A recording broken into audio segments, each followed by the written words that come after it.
سیشل یو ډیره ښایسته ګرمسیره سیمه ده. دغه مجمل جزایر پر 455 کیلومتره مربع مځکه او 1.3 میلیونه کیلومتره مربع سمندر باندې پرته ده. ډیری سیلانیان دغه سیمې ته د دې ځای د باشکوه طبیعت نندارې ته راځي. د عمر له زیاتېدو او د سمندر له ایکوسیستم سره د سیشل د خلکو د اړیکې له درک کولو او دا چې څومره پې موږ متکي یو په دې وپوهېدم چې د سمندر خوندي ساتل اړین دي. د سمندر د ساينس پوهې په توګه هغه پر ایکوسیستم باندې د مخ پر زیاتېدونکي فشار له کبله اندېښمنه ده. کارپوهان په منظم ډول په سمندر کې غوټې وهي څو وضعیت وارزوي. کبنیونه د چاپیریال ککړتیا او سیاحت د سیشل په تر اوبو لاندې بېساري نړۍ باندې منفي اغیزې پرېږدي. تر اوبو لاندې سمندري مرجان ډبرې د اقلیم بدلون اغیزمنوي ځکه هغوی د اوبو د حرارت د درجې د تغییر په مقابل کې ډېرې حساسې دي. مرجان په سمندر کې د مختلفو ژوو کور بلل کیږي، د کوچنیو ژوندیو موجوداتو څخه نیولې تر نهنګانو پورې. نو چې مرجان د منځه ولاړ سي دغه ژوي هم تاواني کیږي. مرجان ډبرې بیا ډېرې حساسې دي او تر نورو ژر مري.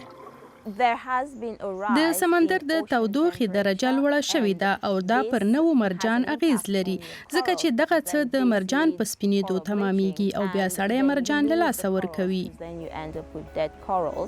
د 1990 لسیزې تر اخري کلو پورې د کم عمقه لرونکو اوبو اکثر سمندري مرجان مړه سوي وو.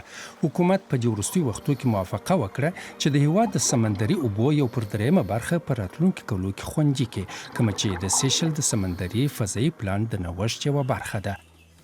د لومړي قدم په ایسته دې نوښت په ترڅ کې تر اوبو لاندې ایکوسیستم سروې کوي.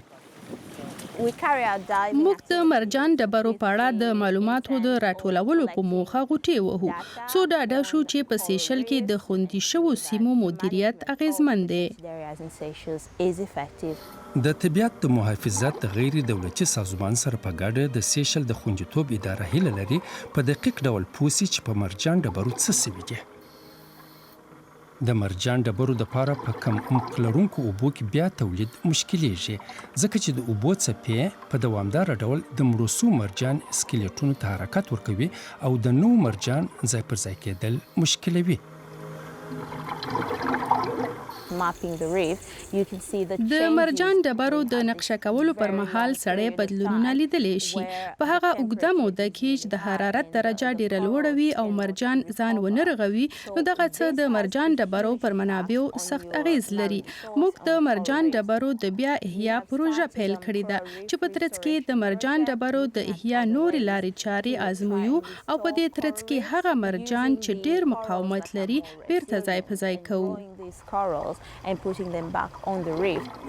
دغه پروژه تر 2020 کال پورې دوام کوي ترڅو دغه د خوندیتوب لومړني پلانونه تنظیم شوي وي.